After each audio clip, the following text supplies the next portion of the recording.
ছাত্র জনতার অভ্যুত্থানে আওয়ামী লীগ সরকার পতনের দিন 5ই আগস্টকে জুলাই গণঅভ্যুত্থান দিবস ঘোষণা করেছে অন্তর্বর্তী সরকার। আর আওয়ামী লীগ সরকার পতনের পর নোবেলজয়ী অধ্যাপক মোহাম্মদ ইউনূসের নেতৃত্বাধীন অন্তর্বর্তী সরকার গঠনের দিনটিকে নতুন বাংলাদেশ দিবস হিসেবে ঘোষণা করেছে সরকার। এছাড়া গণ আন্দোলন চলাকালে রংপুরে পুলিশের গুলিতে আবু সাঈদের নিহত হওয়ার দিন 16 জুলাইকে শহীদ আবু সাঈদ দিবস ঘোষণা করা হয়েছে। গতকাল মন্ত্রিপরিষদ বিভাগ থেকে এ সংক্রান্ত পরিপত্র জারি করা হয়েছে বলে সরকারের এক তথ্য বিবরণীতে জানানো হয়েছে।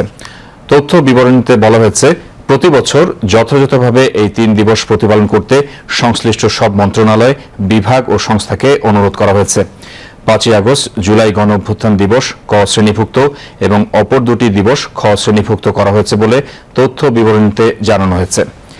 সরকারি চাকুরিতে প্রবেশে প্রচলিত কোটা প্রথার সংস্কারের দাবিতে গত বছর জুলাই শুরু হওয়া ছাত্র জনতার আন্দোলনে 16 জুলাই গুলিবিদ্ধ হয়ে প্রথম নিহত হন রংপুরের বেগম রোকেয়া বিশ্ববিদ্যালয়ের ইংরেজি বিভাগের শিক্ষার্থী আবু সাঈদ, যিনি জুলাই গণ অভ্যুত্থানের প্রথম শহীদ। এই আন্দোলনের ধারাবাহিকতায় গণ অভ্যুত্থানের মুখে গত বছরের 5ই আগস্ট প্রধানমন্ত্রীর পদ থেকে ইস্তফা দিয়ে ভারতে পালিয়ে যান শেখ হাসিনা।